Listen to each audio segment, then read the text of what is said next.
G. Ford.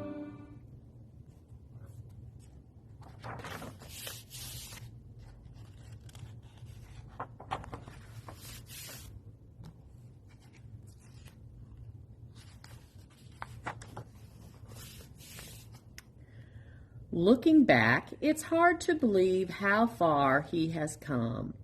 The man whose name the world now knows, Barack Obama.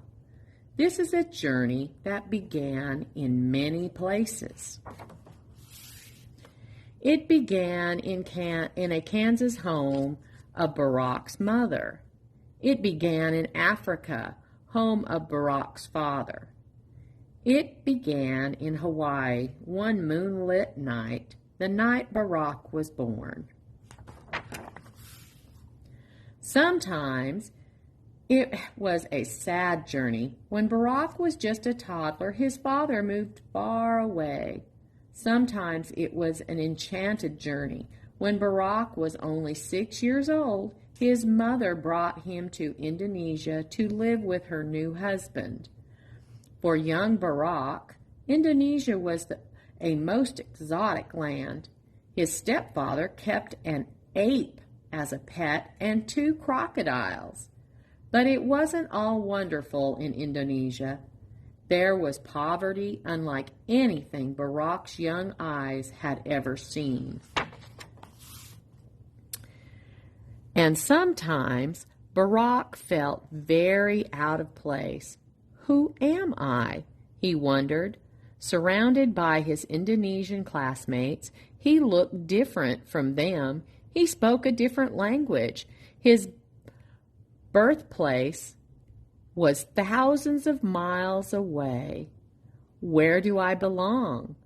These were the questions Barack would ask again and again on this most unusual journey. But when the journey brought him back to Hawaii alone to attend an American school, the place where he belonged was with his loving grandparents, who took good care of him until and after the thankful day his mother returned to Hawaii with his new half-sister Maya, only to go back to Indonesia, taking Maya with her.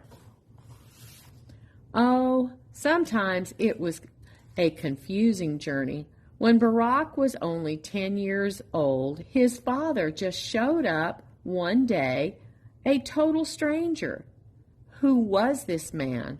Barack would wonder through the years, for this was the only time he ever saw his father, who had long since moved back to Africa. And when his father packed his bags to leave again, Barack could not stop imagining what his father's homeland, Kenya, must be like. On the other side of the world, there were half-brothers, half-sisters, aunts, uncles. They wore different clothes, they spoke a different language, and yet they were his family. Where do I belong? The voice inside his head kept asking. In school, he had friends of all different backgrounds, African American, Caucasian, Hawaiian.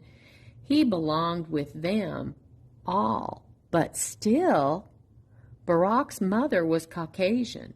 His father was African. So what did that make Barack? For Caucasians, it simply made him black.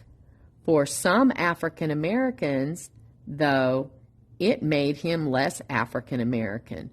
Who am I?